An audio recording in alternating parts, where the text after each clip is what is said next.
The cold wind of Chicago cut through Marcus Thompson like a knife. He pulled his old coat tighter around his body, but it did not help much. The coat was too big for him and had holes in it. He had found it in a donation bin 3 winters ago. It smelled bad and looked worse, but it was all he had. Marcus was 43 years old, but he looked much older. His face was thin and tired. His beard was long and messy. His eyes, which had once been bright and full of life, now looked empty and sad. Life on the streets had not been kind to him. Every day was a fight just to survive.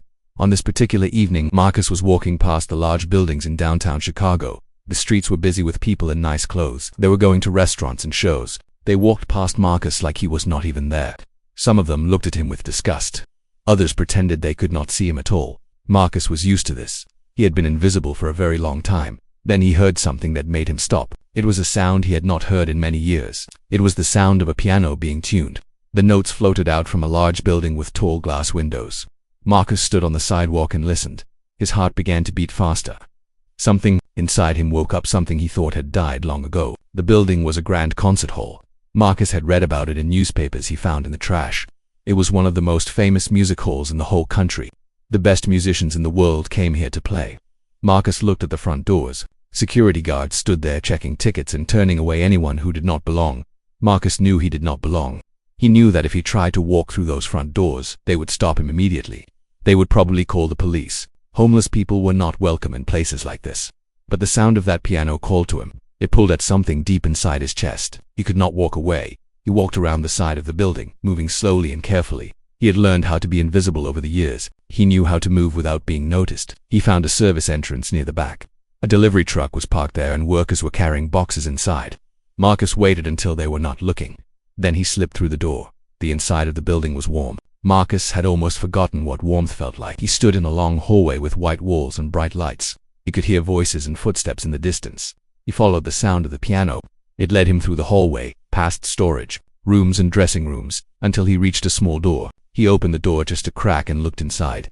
His breath caught in his throat. He was looking at the most beautiful concert hall he had ever seen. The ceiling was high and decorated with gold designs.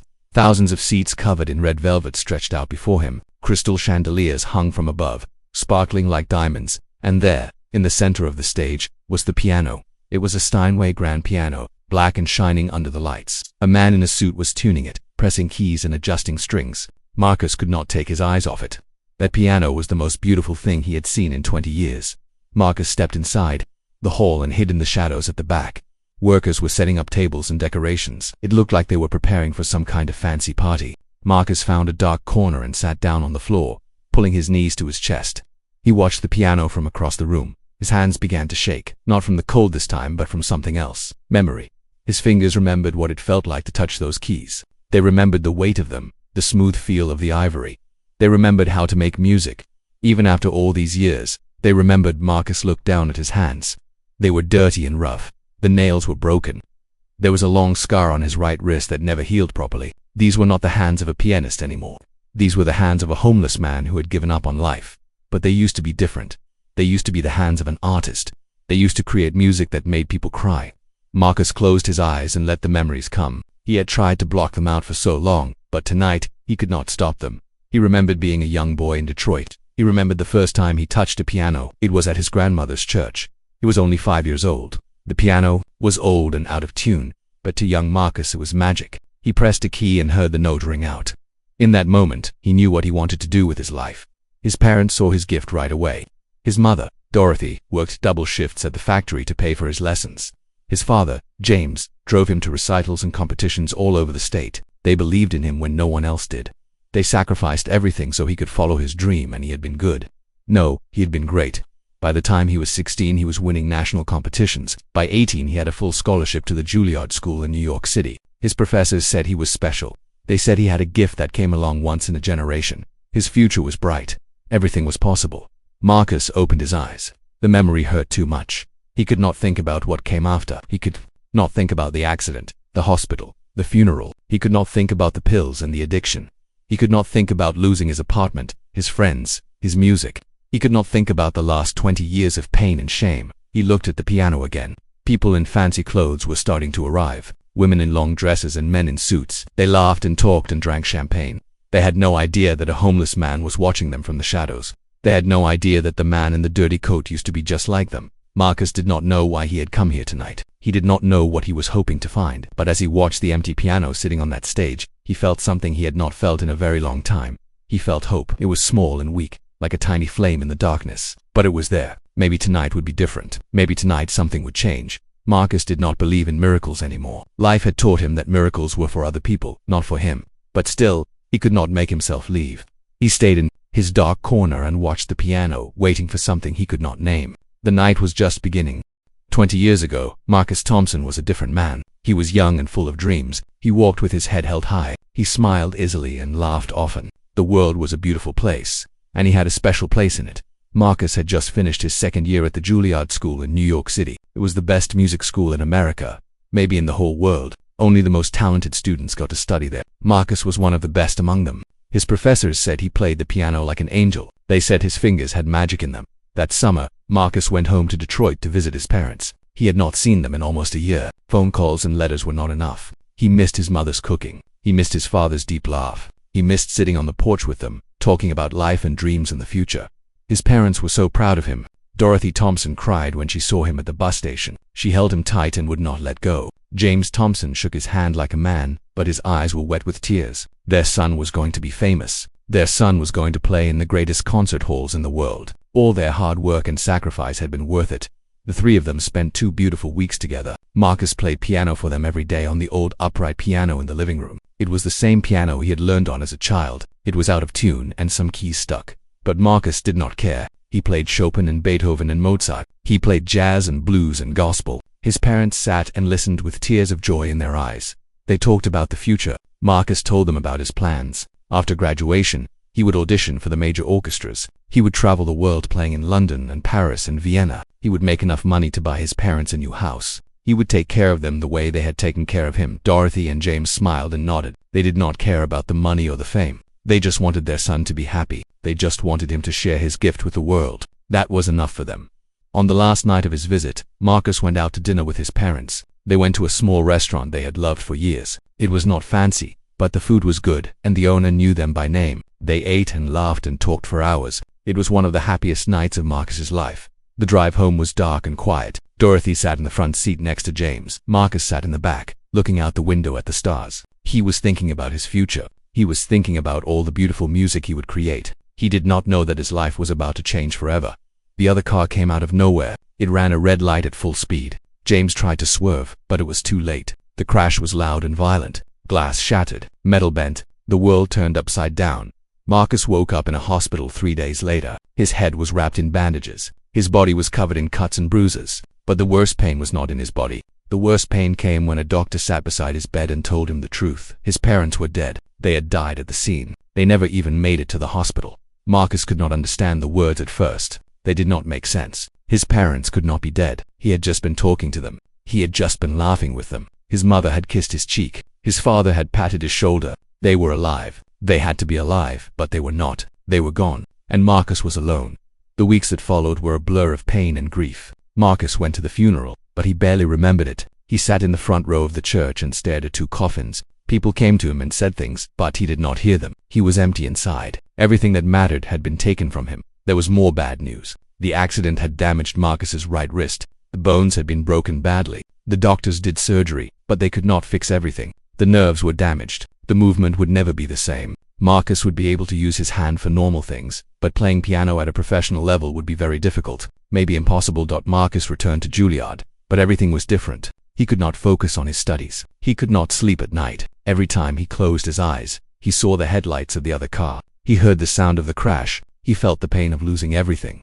His professors were understanding at first. They gave him time to grieve. They offered him help and support, but Marcus pushed everyone away. He did not want help. He did not want anything. He just wanted the pain to stop. The doctors gave him pills for his wrist. The pills made the physical pain go away, but they also did something else. They made him feel numb. They made the sadness and the grief fade away, even if only for a little while. Marcus started to like that feeling. He started to need it. He began taking more pills than he was supposed to. When his prescription ran out, he found other ways to get them. He met people who sold pills on the street. He spent all his money on them. He stopped going to classes. He stopped practicing piano. He stopped caring about anything except getting more pills. His professors tried to help him. They begged him to get treatment. They warned him that he was throwing his life away. But Marcus did not listen. He could not listen. The addiction had taken control. It was stronger than he was.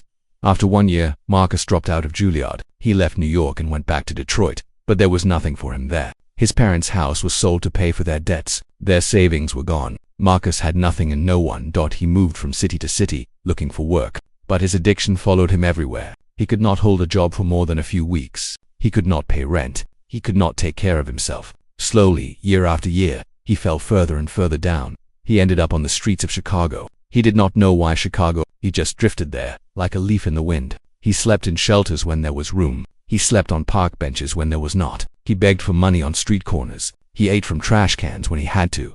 The years passed, and Marcus forgot who he used to be. He forgot about Juilliard and the concert and the dreams. He forgot about the music. He forgot about his parents' sacrifices. He became just another homeless man that people walked past without seeing, but deep inside him, buried under all the pain and shame, there was still a small piece of the old Marcus. There was still a boy who loved music more than anything. There was still a son who wanted to make his parents proud.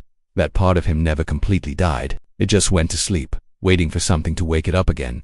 And tonight, standing in that concert hall, watching that beautiful piano, Marcus felt it stir. For the first time in 20 years, he felt something besides pain and emptiness. He felt a tiny spark of who he used to be. He did not know if it was too late. He did not know if he could ever go back. But for the first time in a very long time, he wondered if maybe, just maybe, there was still hope for him. The concert hall was filling up with people. Marcus watched from his dark corner as more and more guests arrived. They came through the main doors in groups of 2 and 3, laughing and talking and looking beautiful. The women wore long dresses that sparkled under the lights. The men wore black suits and polished shoes. Everyone looked rich and important. Marcus looked down at himself. His coat was dirty and torn. His pants had stains on them. His shoes had holes in the bottom. He could smell himself, and it was not good. He had not taken a proper shower in weeks. The shelters sometimes had showers, but they were always crowded, and the water was never warm enough. He knew he did not belong here. He knew that if anyone saw him, they would throw him out immediately, but he could not make himself leave. The piano was still sitting there on the stage, waiting. It called to him like a voice from his past. It called to him like his mother calling him home for dinner. A woman walked onto the stage and spoke into a microphone. She welcomed everyone to the charity gala. Marcus listened carefully. The event was raising money for homeless people in Chicago. The money would go to shelters and food programs and job training. Marcus almost laughed. Here he was, a homeless man, hiding in the shadows at an event meant to help people like him. The woman explained that there would be dinner and drinks and entertainment. A string quartet would play during the meal. There would be an auction to raise money. Important people would give speeches about helping the less fortunate. It was exactly the kind of event Marcus would have attended 20 years ago, back when he was a rising star with a bright future. The string quartet began to play. The music was pretty, but it did not touch Marcus the way piano music did. He watched the 4 musicians with their violins and cello, playing classical pieces for the crowd. The guests ate their fancy dinners and drank their expensive wine. They clapped politely after each song. Marcus's stomach growled. He had not eaten since yesterday morning, when he found half a sandwich in a trash can behind a coffee shop. The food on those tables looked amazing. He could see plates of roasted chicken and fresh vegetables and warm bread. His mouth watered, but he did not dare move from his hiding spot. Getting food would mean getting caught, and getting caught would mean leaving the piano. The event coordinator walked around the room, making sure everything was perfect. Her name was Patricia Chen, though Marcus did not know that yet. She was a small woman with short black hair and kind eyes. She wore a simple blue dress and carried a clipboard. She smiled at the guests and checked on the servers and adjusted the flowers on the tables. Patricia loved her job. She had been organizing charity events for 15 years. She believed that helping others was the most important thing a person could do. She had seen a lot of sad stories in her work. She had met homeless people who used to be doctors and teachers and business owners. She knew that anyone could fall on hard times. She knew that luck could change in an instant. The night went on, and the string quartet finished their last song. There was a break before the auction would begin. The piano sat empty on the stage. Marcus stared at it, his heart beating fast. The other guests did not even notice it. To them, it was just a piece of furniture, just decoration. They did not understand what it meant. They did not understand what it could do. Marcus found himself standing up. His legs were shaky, but they carried him forward. He did not make a decision to move. His body just moved on its own, like it had a mind of its own. He walked along the wall, staying in the shadows, moving toward the front of the room. A few people noticed him. A woman in a red dress wrinkled her nose and looked away. A man in a gray suit frowned and whispered something to his wife, but no one stopped him. Maybe they thought he was a worker. Maybe they were too polite to say anything. Maybe they just did not care.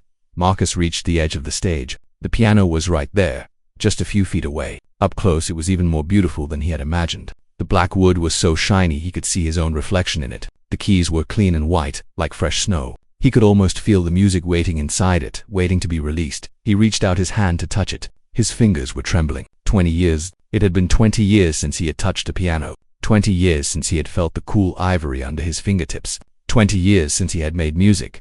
A voice stopped him. It was Patricia Chen. She had been watching him for several minutes. She had seen him hiding in the corner. She had seen him staring at the piano with hunger in his eyes. Now she stood behind him, her clipboard held against her chest. Marcus turned around slowly. He expected anger. He expected her to call security and have him thrown out. He was ready to run. But what he saw in her eyes was not anger. It was curiosity, maybe even compassion.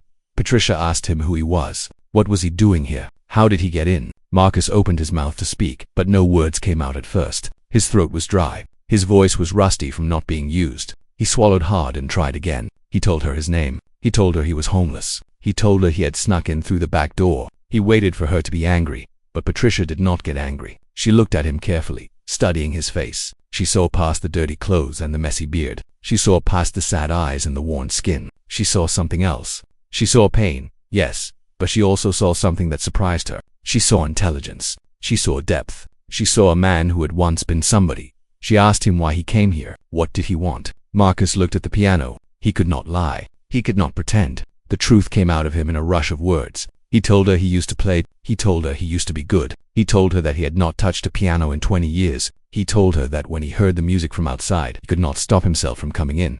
Patricia listened without interrupting. She had heard many stories in her work, but there was something about this man that touched her heart. His voice shook when he talked about the piano. His eyes filled with tears that he quickly wiped away. He was not trying to scam her or trick her. He was just a broken man who missed something he had lost. Marcus took a deep breath. Then he asked her the question that had been building in his heart since he first saw the piano. Could he play just one song? Just a few minutes. He promised he would leave right after. He promised he would not cause any trouble. He just wanted to touch those keys one more time. He just wanted to remember who he used to be. Patricia looked at the crowd of wealthy guests. She looked at the empty piano on the stage. She looked at this homeless man with desperation in his eyes. Every rule she knew told her to say no. Every instinct told her to call security. This could be a disaster. This could ruin the whole event. Her boss would be furious, but Patricia did not listen to the rules or the instincts. She listened to her heart, and her heart told her that sometimes rules were meant to be broken. Sometimes the right thing to do was the risky thing. Sometimes a person just needed one chance.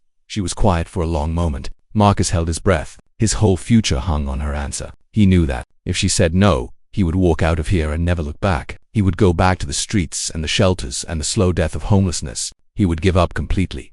Patricia looked into his eyes one more time. Then she nodded her head. Yes, she said. He could play.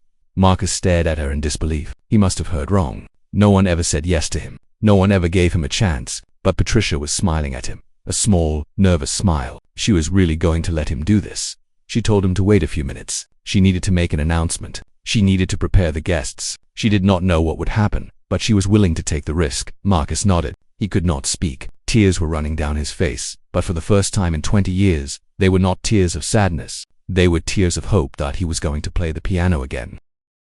Patricia Chen walked to the microphone with her heart beating fast. She did not know what she was doing. She did not know if this was the right decision. All she knew was that something about that man touched her soul. Something about the way he looked at the piano told her this moment mattered. This moment could change everything. The guests were talking and laughing, enjoying their drinks before the auction. Patricia cleared her throat and tapped a microphone. The sound echoed through the hall. Slowly, the conversations died down. Hundreds of faces turned toward her, waiting to hear what she had to say.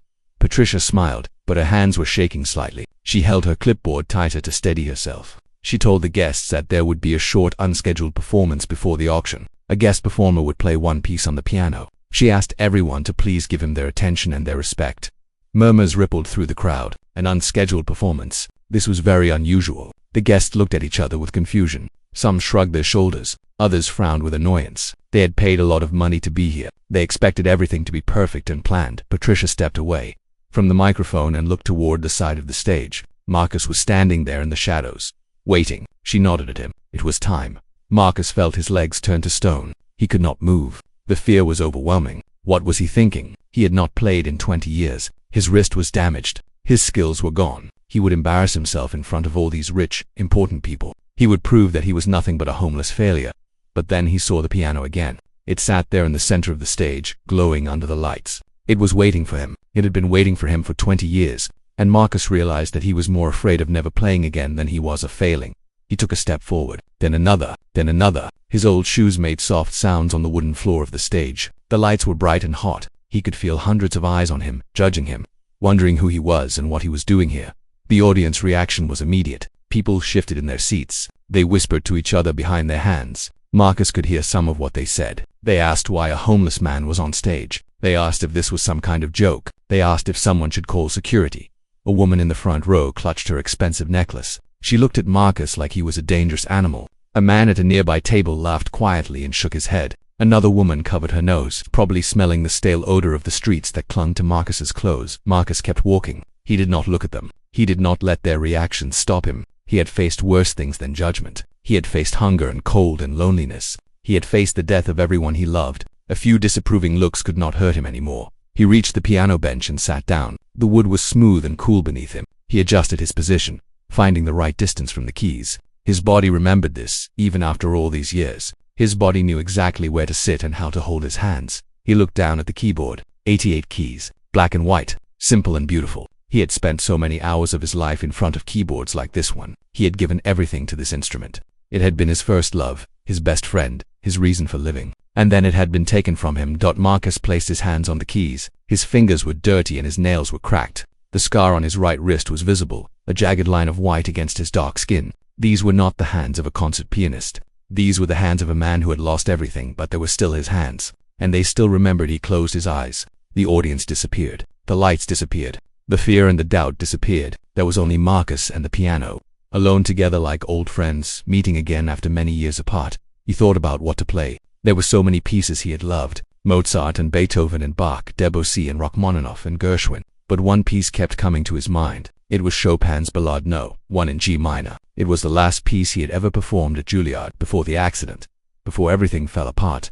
The ballade was one of the most difficult pieces ever written for piano. It was also one of the most beautiful. It told a story of love and loss, of hope and despair, of struggle and triumph. It was the perfect piece for this moment. It was the perfect piece for Marcus. He took a deep breath. His fingers found the first notes. And then, after 20 years of silence, Marcus Thompson began to play. The first notes were soft and uncertain. His fingers felt stiff and clumsy. They did not move the way he wanted them to. The music was rough and hesitant. Marcus felt panic rising in his chest. He was going to fail. He was going to prove everyone right. He was nothing but a broken man who should have stayed in the shadows. Someone in the audience coughed. Someone else sighed loudly. Marcus could feel their impatience, their disappointment. They wanted him to stop. They wanted him to leave. They wanted to go back to their fancy party and forget he ever existed. But Marcus did not stop. He kept playing. He pushed through the fear and the doubt. He let his fingers remember what his mind had forgotten. He let the music guide him, even when he stumbled, even when he hit wrong notes. And slowly something began to change.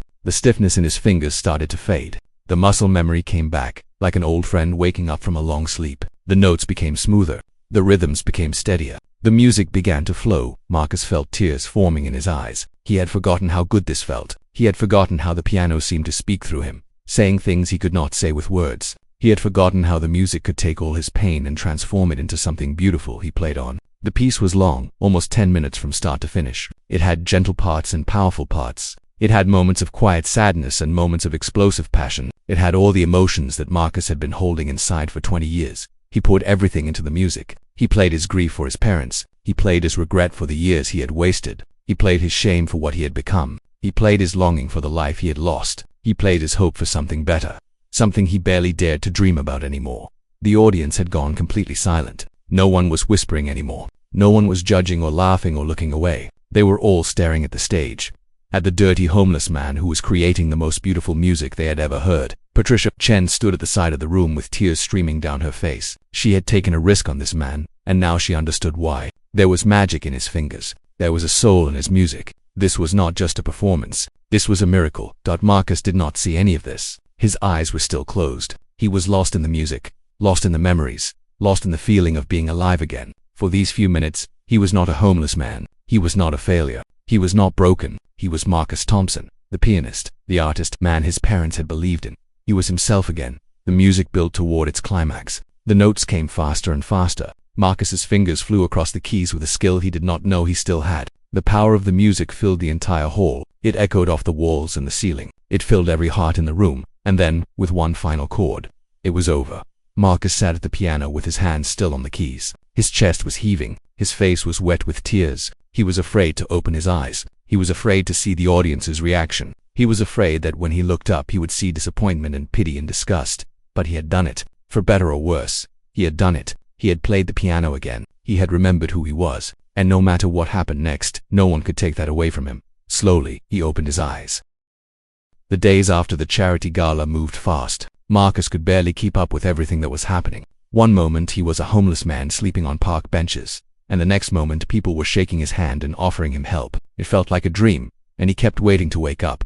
David Okonkwo was a man of his word. The very next morning, he sent someone to find Marcus at the shelter where he had been staying. A young woman named Sarah arrived with a warm smile and a folder full of papers. She worked for the community outreach program and had been assigned to help Marcus get back on his feet. Sarah did not treat Marcus like he was broken or damaged. She treated him like a normal person who just needed some support. She explained that the program would provide him with temporary housing, food, and access to medical care. They would also help him find work when he was ready. But first, they wanted to make sure he was healthy and stable. Marcus followed Sarah to a small apartment on the south side of Chicago. It was nothing fancy. Just one bedroom, a tiny kitchen, and a bathroom. The furniture was old and the paint was peeling in some places. But to Marcus it looked like a palace. It had a bed with clean sheets. It had a shower with hot water. It had a refrigerator with food inside. These were things he had not had in years. He stood in the middle of the living room and looked around, his eyes filled with tears. He tried to hold them back, but he could not. He sat down on the couch and cried like a child.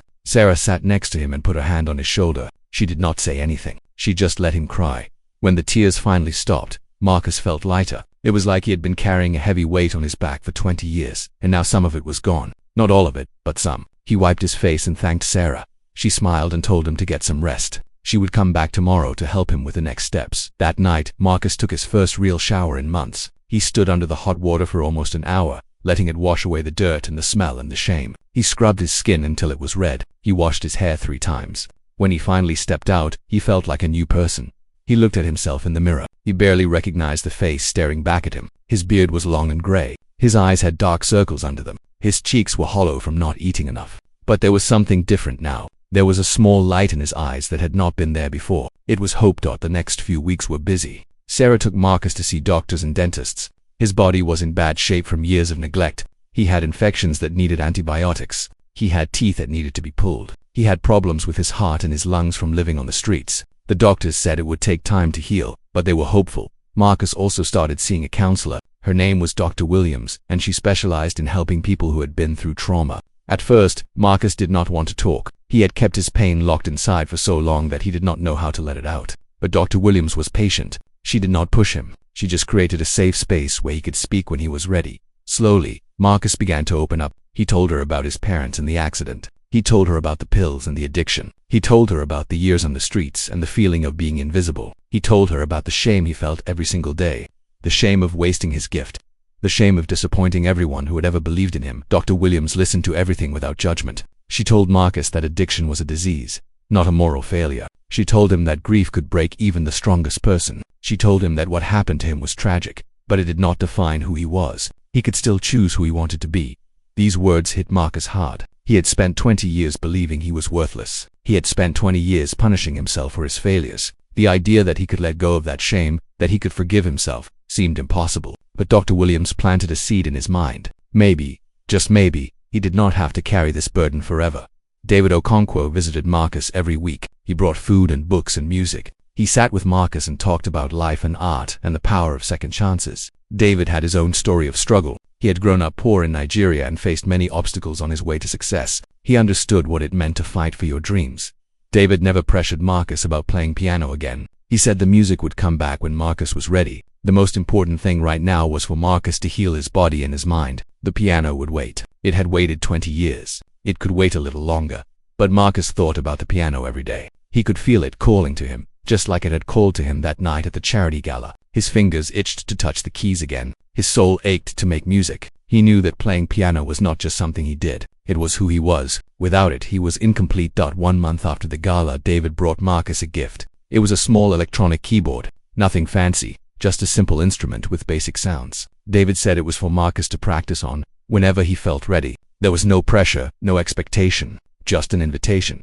Marcus stared at the keyboard for 3 days before he touched it. It sat on the table in his living room, silent and waiting. Every time he walked past it, his heart beat faster. He wanted to play, but he was afraid. What if the magic from that night was gone? What if he could never play like that again? What if it had been a one-time miracle that would never repeat? On the 4th day, Marcus sat down in front of the keyboard. His hands were shaking. He placed his fingers on the keys and took a deep breath. Then he played a simple scale, up and down, just like he had learned as a child. The notes were thin and electronic, nothing like the rich sound of a grand piano, but they were music, and music was life. Marcus played for 3 hours that day. He played scales and exercises. He played simple songs from memory. He played pieces he had not thought about in decades. His fingers stumbled and made mistakes. His wrist ached from the old injury, but he did not stop. He could not stop.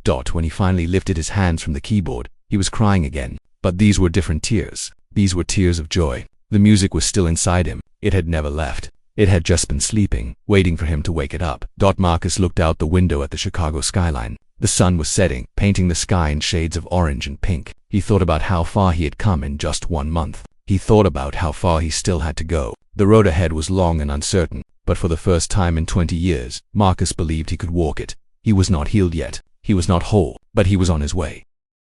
Marcus opened his eyes and saw something he did not expect. He saw tears. Hundreds of people in that beautiful concert hall were crying. Men in expensive suits wiped their eyes with handkerchiefs. Women in elegant dresses let the tears roll down their cheeks without shame. Even the servers who had been carrying trays of food and drinks stood frozen, their eyes wet with emotion. For a moment, there was complete silence. The final note of the ballad still seemed to hang in the air, not wanting to fade away. No one moved. No one spoke. It was as if the whole world had stopped to catch its breath. Then one person started to clap. It was an old man in the front row. He had white hair and deep wrinkles on his face. His eyes were red from crying. He clapped slowly at first, his hands coming together with a steady rhythm. Then he stood up from his chair. He was still clapping, but now faster, louder.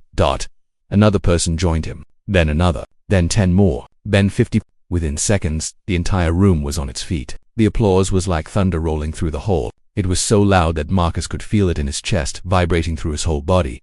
People were not just clapping. They were cheering. They were shouting. Some of them called out words that Marcus could not understand through the noise. But he could see their faces. He could see their eyes. They were not looking at him with pity or disgust anymore. They were looking at him with awe. They were looking at him with respect.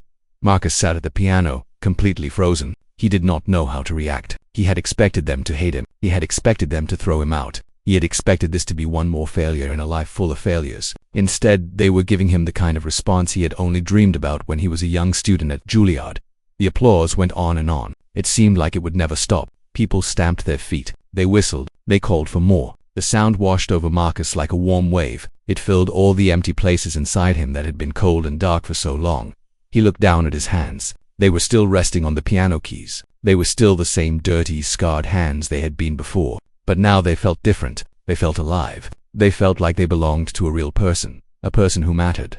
A person who could still create something beautiful. Tears streamed down his face. He did not try to hide them. He did not care if anyone saw. These were good tears. These were the tears of a man who had just discovered that he was not completely lost. He was still in there, somewhere beneath all the pain and shame. The music had found him and brought him back. Patricia Chen was pushing through the crowd, trying to get to the stage. Her face was shining with tears and smiles at the same time. She could not believe what she had just witnessed. When she agreed to let Marcus play, she had hoped for something good. She had not imagined this. She had not imagined that a homeless man in dirty clothes could move an entire room to tears. She reached the stage and climbed the steps. Marcus looked up at her, still dazed, still not understanding what was happening. She walked over to him and put her hand on his shoulder. She did not say anything at first. There were no words big enough for this moment. The audience finally began to quiet down. They took their seats again, but their eyes never left Marcus. They wanted to know who he was. They wanted to know his story. They wanted to understand how a man who looked like he lived on the streets could play the piano like an angel. Patricia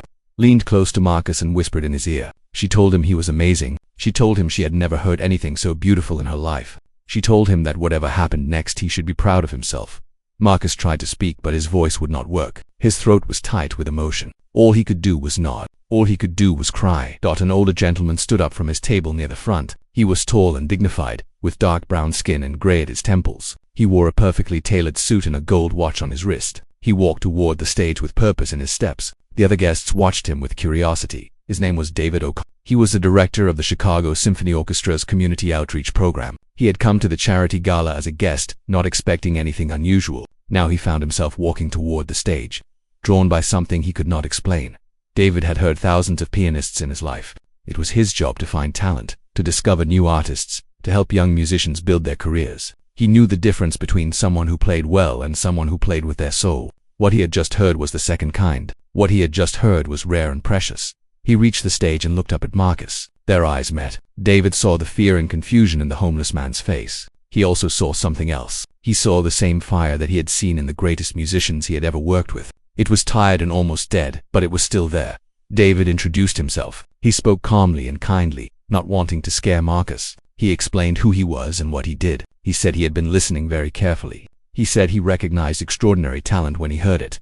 Marcus stared at him, not understanding. Why was this important man talking to him? Why was anyone talking to him? He was just a homeless man. Here was nobody. David continued speaking. He said that the community outreach program worked with people from all backgrounds. They helped people who had faced hard times. They believed that music could change lives. They believed that everyone deserved a second chance. He paused and looked at Marcus with serious eyes. Then he asked Marcus a question. Did Marcus want a second chance? Did he want to come back to the world of music? Marcus felt the words hit him like a punch to the stomach. A second chance. Those words had been impossible for so long. No one gave second chances to people like him. No one even looked at people like him. But here was this man, this successful, powerful man, standing in front of him and offering exactly that.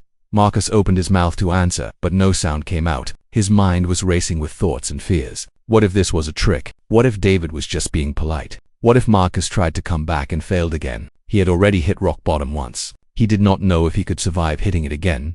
But then he thought about his parents. He thought about their sacrifice. He thought about their belief in him. They had given everything so he could have a chance at a better life, and he had thrown that chance away. He had wasted their gift. He had forgotten everything they taught him. This was his chance to make it right. This was his chance to honor their memory. This was his chance to become the man they always believed he could be. Marcus looked at David. His voice came out rough and broken, but he managed to speak. He said yes. Yes, he wanted a second chance. Yes, he wanted to come back. Yes, he would try. David smiled. It was a warm, genuine smile. He reached out and shook Marcus's hand. He did not seem to notice the dirt or the smell or the rough skin. He shook it like he was shaking the hand of an equal, of a fellow musician, of a man who deserved respect.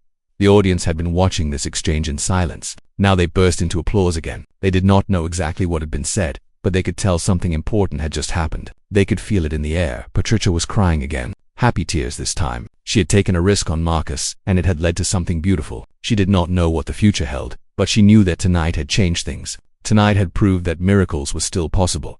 Marcus sat at the piano, surrounded by applause and tears and the promise of a new beginning. He thought about the long road that had brought him here. He thought about all the pain and loss and suffering. He thought about the years he had spent invisible, forgotten, alone, and he realized that maybe none of it was wasted. Maybe every step of his journey had led to this moment. Maybe he had to lose everything before he could find himself again.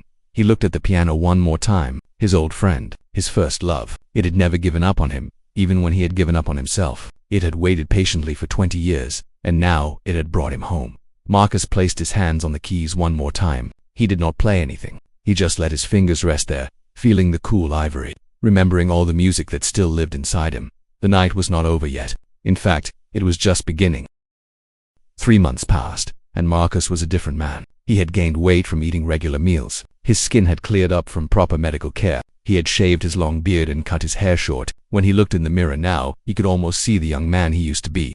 The one who had dreams and talent and a future. His health was improving every day. The doctors were pleased with his progress. His heart was stronger. His lungs were clearer. The infections were gone. He still had to take medication and go to regular checkups, but he was no longer in danger. His body was healing. His mind was healing too. The sessions with Dr. Williams had become the most important part of his week. He looked forward to them, even when they were painful. Talking about his past was hard, but every conversation made him feel a little lighter. He was learning to forgive himself. He was learning to let go of the shame that had controlled him for so long. The keyboard David had given him became Marcus's best friend. He played it every single day, sometimes for hours at a time. His fingers were getting stronger. His technique was coming back. The old muscle memory was waking up. Piece by piece, note by note, he could feel the music returning to his body like blood flowing through veins. David visited often, and their conversations grew deeper. David told Marcus about his plans for the community outreach program. He wanted to create a music school for children from poor neighborhoods. He believed that music could save lives,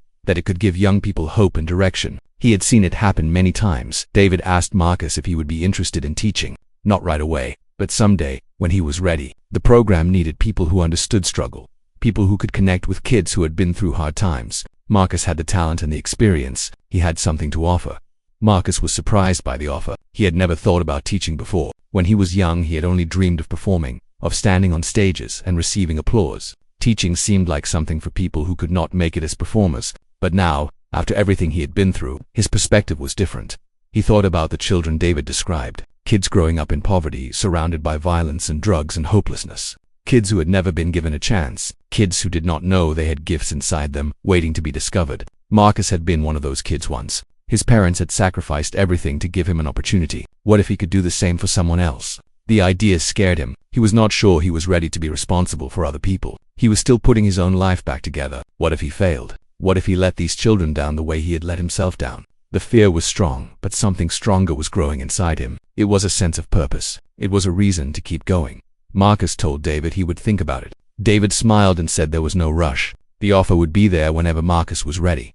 Meanwhile, Marcus continued to practice. He moved from simple exercises to more complex pieces. He played Chopin and Beethoven and Debussy. He played jazz and blues, the music of his hometown Detroit. He played gospel songs his grandmother used to sing in church. Each piece brought back memories, some happy and some sad, but all of them important. One evening, Marcus was playing a piece by Debussy called Clair de Lune. It was a gentle, dreamy piece about moonlight. He had played it 1,000 times in his life, but tonight it felt different. Tonight, every note seemed to carry meaning. He thought about his mother who used to hum this melody while she cooked dinner. He thought about his father who would close his eyes and smile whenever Marcus played it.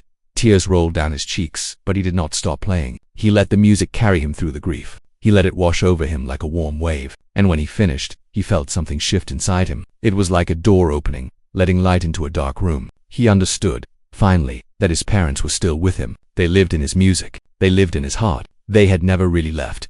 That night, Marcus made a decision. He would teach. He would share his gift with children who needed it. He would honor his parents' memory by giving others the same chance they had given him. It would not be easy, and he would probably make mistakes, but he was done hiding. He was done being afraid. It was time to give back.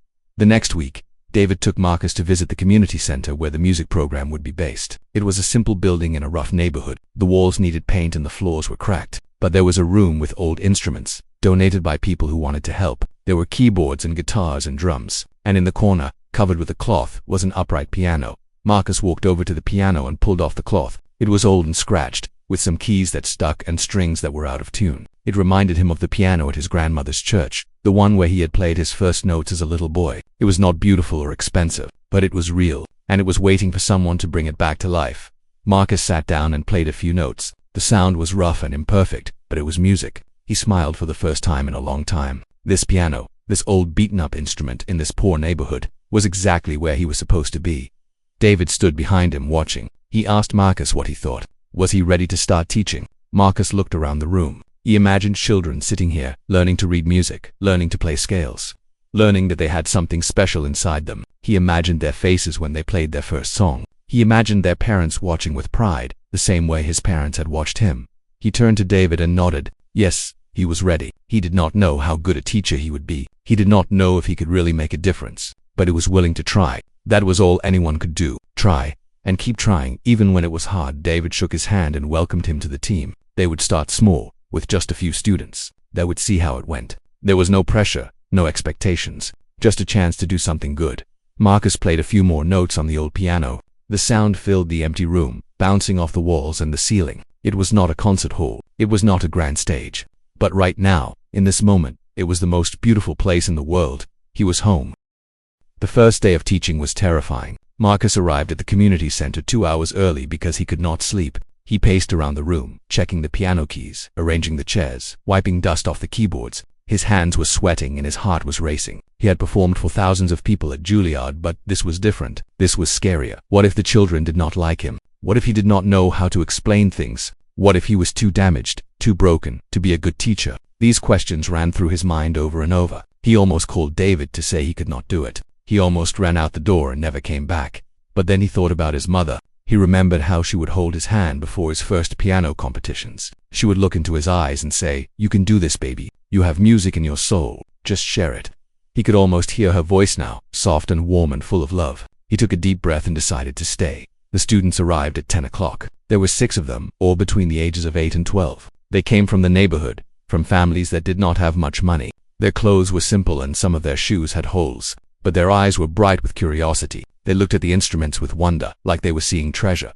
Marcus introduced himself. He kept his voice calm and friendly, even though his stomach was full of butterflies. He told them his name was Mr. Thompson, and he was going to teach them how to play music. He did not tell them about his past, about Juilliard, or the accident, or the years on the streets. That story could come later, if it ever came at all. The children sat in chairs arranged in a half circle. They were nervous too, Marcus could tell. Some of them fidgeted with their hands. Some of them stared at the floor. One little girl in the front row kept twisting her braids. They did not know what to expect. Most of them had never had a music lesson in their lives. Marcus decided to start simple. He sat down at the old upright piano and played a few notes. Just a basic melody, nothing complicated. The children leaned forward in their seats, watching his fingers move across the keys. Their eyes grew wide. To them, it was like magic.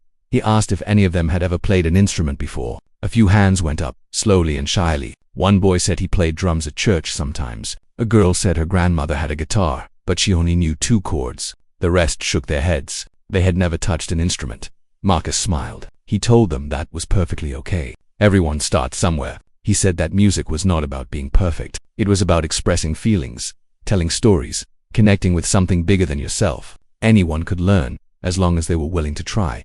He started with the basics. He taught them about the piano keys, the black ones and the white ones. He taught them the names of the notes A, B, C, D, E, F, G. He showed them how to find middle C and how to position their fingers. The children listened carefully, soaking up every word like sponges. Then he let them try. One by one, they came to the piano and pressed the keys. Some pressed too hard and the notes came out loud and sudden. Some pressed too soft and the notes barely whispered. But every single child smiled when they heard the sound they had created. It was their sound. It came from them. One girl stood out from the beginning. Her name was Maya, and she was 7 years old. She was the smallest in the group, with big brown eyes and braids tied with pink ribbons. When she sat down at the piano, something changed. Her small fingers found the keys naturally, like they belonged there. She played the simple exercise Marcus taught, but she added something extra. She added feeling. Marcus watched her with surprise. He recognized that look in her eyes. It was the same look he used to have when he was her age, the same look his professors talked about at Juilliard. It was the look of someone who was born to play music. Maya had it. She had the gift.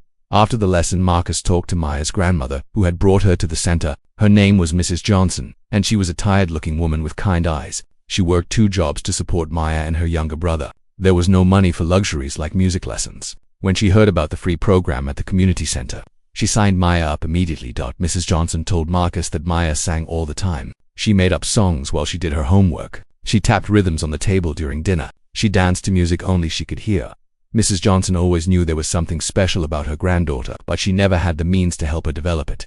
Marcus felt a lump in his throat. He thought about his own parents, who had worked so hard to give him opportunities. They had seen his gift and nurtured it, even when they could barely afford food. Now he had a chance to do the same for Maya. He told Mrs. Johnson that Maya was talented, very talented. He said he wanted to work with her closely, to help her develop her skills. There would be no charge, of course. Everything was free. He just wanted to make sure Maya got the attention she deserved. Mrs. Johnson's eyes filled with tears. She grabbed Marcus's hand and thanked him over and over. She said no one had ever believed in Maya like this before. She said this was an answer to her prayers. Marcus felt something warm spread through his chest. It was a feeling he had almost forgotten. It was the feeling of making a difference. It was the feeling of mattering to someone. All those years on the streets, he had felt useless and invisible. Now, for the first time in so long, he felt like he had a purpose. The weeks went by, and the music program grew. More children signed up. Word spread through the neighborhood about the teacher who used to be a concert pianist. The one who made lessons fun and never yelled when you made mistakes. Parents started stopping by to watch. Community members donated more instruments. The little room at the community center became a place of joy and hope. Marcus worked harder than he had ever worked in his life. He prepared lessons late into the night. He practiced pieces so he could demonstrate them perfectly. He learned each child's name and personality and learning style. He celebrated their successes and encouraged them through their struggles. He became not just a teacher, but a mentor, a friend, a father figure for children who desperately needed one. And through it all, he kept healing. Every lesson he taught healed another piece of his broken heart. Every child he helped healed another wound from his past. He was not just giving to these kids. They were giving back to him. They were showing him that his life still had meaning. They were showing him that it was never too late to start again. Maya continued to shine. She came to the center every day, even when there were no lessons. She practiced for hours, her small fingers growing stronger and more skilled. Marcus gave her extra attention. teaching her pieces that were beyond her years. She absorbed everything like a musical genius, which is exactly what she was. One day, Marcus sat beside her at the piano and played a duet with her. Their hands moved together across the keys, creating a sound that was beautiful and pure. Marcus looked at Maya's face, so focused and full of joy, and he saw himself at that age. He saw the boy who loved music more than anything. He saw the boy who had so much promise. Tears filled his eyes, but he kept playing. He was crying for the boy he used to be and for the man he had become, and for this little girl who had her whole life ahead of her. He was crying because life was beautiful and terrible and surprising. He was crying because somehow, after everything, he had found his way back to where he belonged.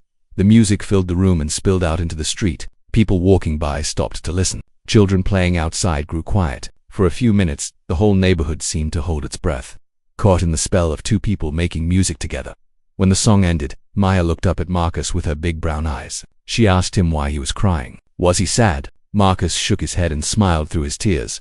No, he told her. He was not sad. He was happy. He was the happiest he had been in a very long time.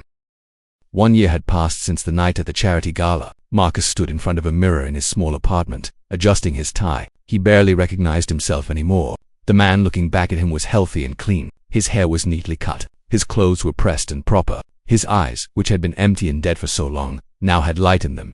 Today was a special day. The community center was hosting its first student recital. The children Marcus had been teaching for the past several months would perform for their families and neighbors. It was not a fancy concert hall with chandeliers and velvet seats. It was just a simple room with folding chairs and paper decorations. But to Marcus, it meant more than any performance at Carnegie Hall ever could.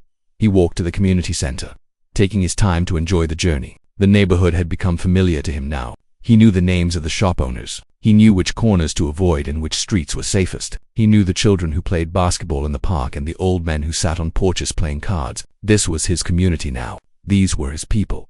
The room was already full when he arrived. Families packed every chair and lined the walls. Grandparents and parents and siblings crowded together, fanning themselves with paper programs. The air was warm and filled with excitement. Everyone was talking and laughing and pointing at the stage where the old, upright piano waited. Marcus greeted the families as he walked through the crowd. Mothers hugged him and thanked him for everything he had done. Fathers shook his hand firmly and said their children talked about him all the time. Little brothers and sisters tugged at his jacket and asked if they could join the music program too. Marcus smiled at all of them, feeling a warmth in his chest that never got old. He went backstage to check on his students. They were nervous, pacing around and rubbing their sweaty hands on their clothes. Some of them had never performed in front of anyone before. The thought of playing while people watched terrified them. Marcus understood that feeling well. He gathered them together in a circle. He looked at each face, remembering how far they had come. There was James, the 12-year-old who had been angry and closed off when he first arrived. Music had softened him, given him a way to express feelings he could not put into words. There was Destiny, who used to skip school and run with the wrong crowd. Now she practiced piano every day and talked about going to college. There was little Marcus Jr., named after Marcus himself by grateful parents, who said their son was a different child since joining the program. And there was Maya. She stood at the front of the group, calm and focused, her pink ribbons bright in her braids. She was not nervous at all. She was ready. Marcus had never seen such confidence in someone so young.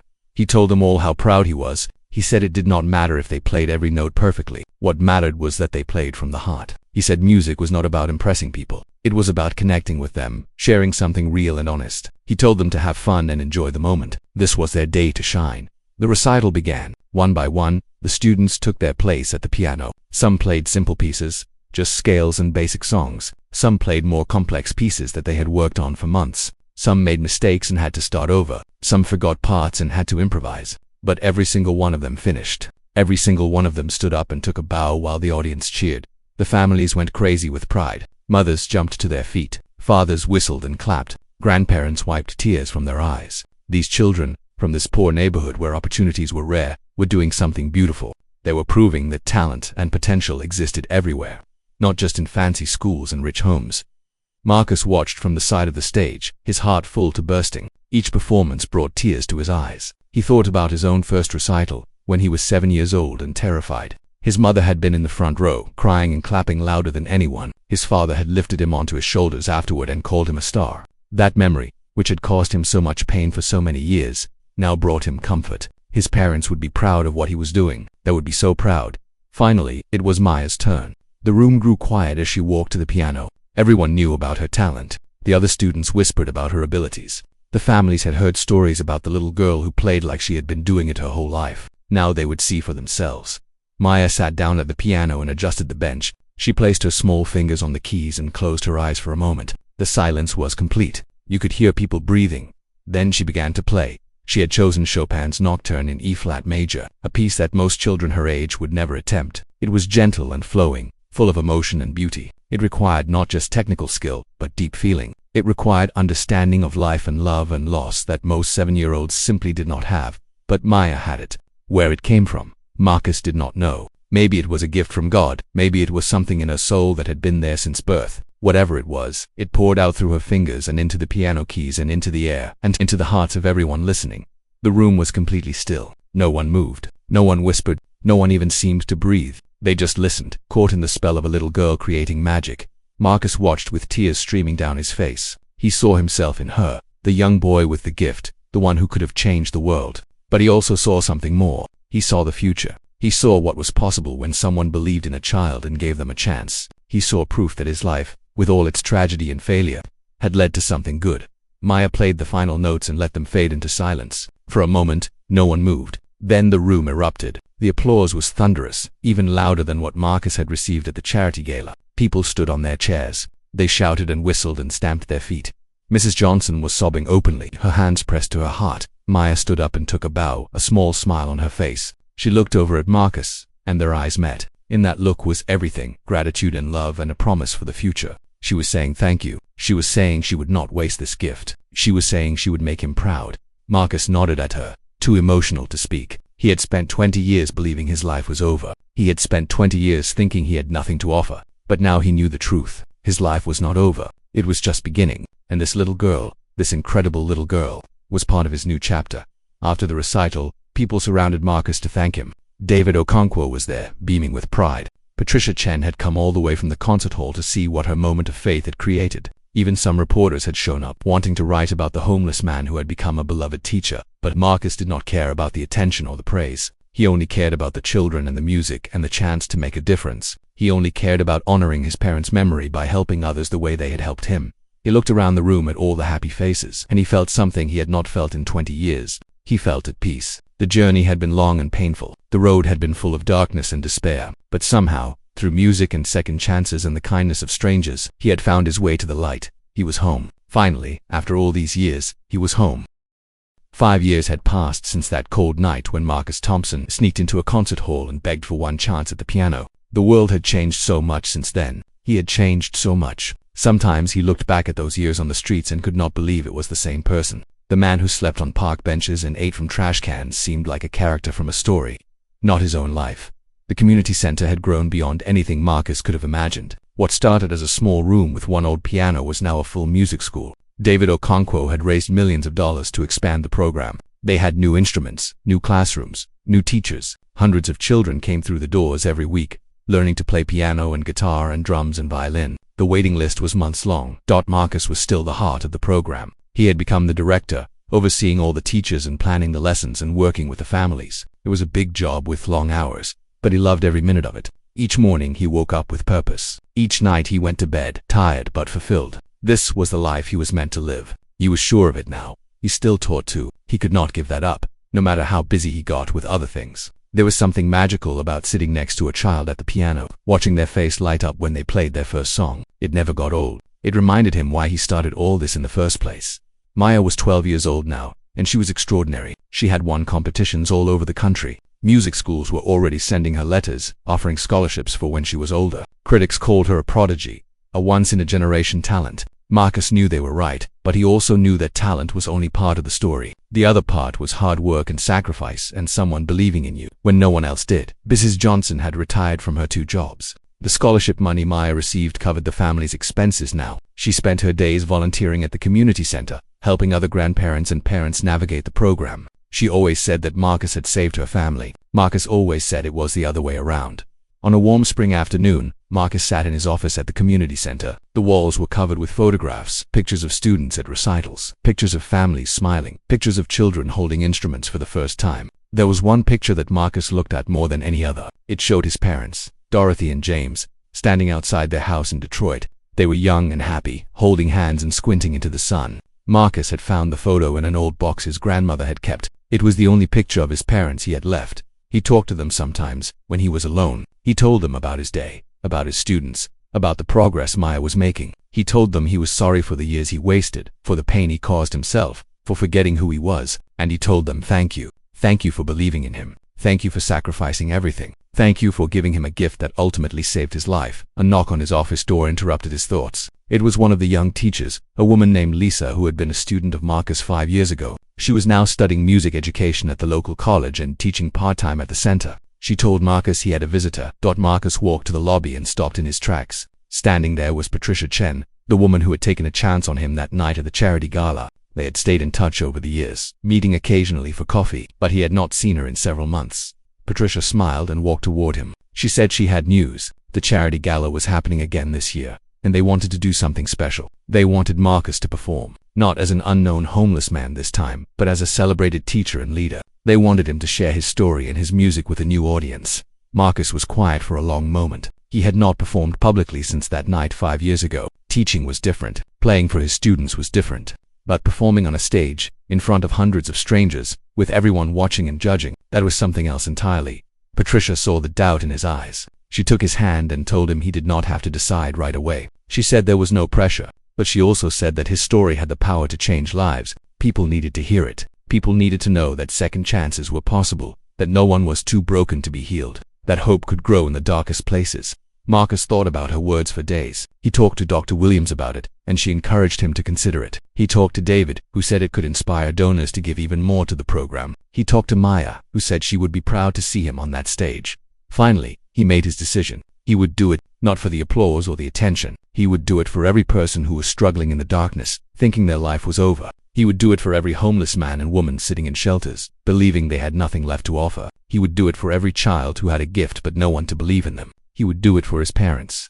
The night of the gala arrived. The concert hall looked exactly the same as it had 5 years ago. The high ceilings, crystal chandeliers, the red velvet seats. But Marcus was different. He walked through the front doors this time, dressed in a fine suit, greeted by name by the staff. He was not a stranger sneaking in through the back. He was an honored guest. He sat backstage, waiting for his moment. His hands were steady. His heart was calm. He was not afraid anymore. He had faced much harder things than this. He had survived addiction and homelessness and grief. He had rebuilt his life from nothing. A piano performance could not break him. When his name was announced, he walked onto the stage. The audience applauded warmly, but Marcus barely heard it. His eyes were on the piano, that beautiful Steinway grand, glowing under the lights. He sat down on the bench and looked out at the crowd. He saw Patricia in the front row, tears already in her eyes. He saw David and the other staff from the community center. He saw Maya and Mrs. Johnson, who had come to support him, and somewhere, in a place he could not see but could always feel, he saw his parents, smiling with pride.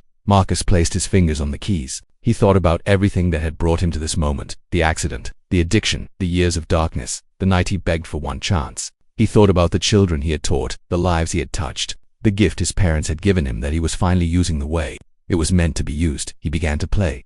The music was not sad this time. It was not full of grief and regret. It was full of joy and gratitude and hope. It was a celebration of life, with all its pain and beauty. It was a thank you to everyone who had helped him along the way. It was a promise to keep going, keep growing, keep giving. When the last note faded, the audience rose to their feet. The applause was thunder, just like before. But Marcus did not hear it the same way. He heard it as a song of praise for the human spirit, for the power of second chances, for the miracle of music. He stood up and took a bow. Tears ran down his face, but he was smiling. He looked at the piano one more time and whispered words that only he could hear. Thank you, Mom. Thank you, Dad. I finally made it home. Then he walked off the stage and into the rest of his life, ready for whatever came next.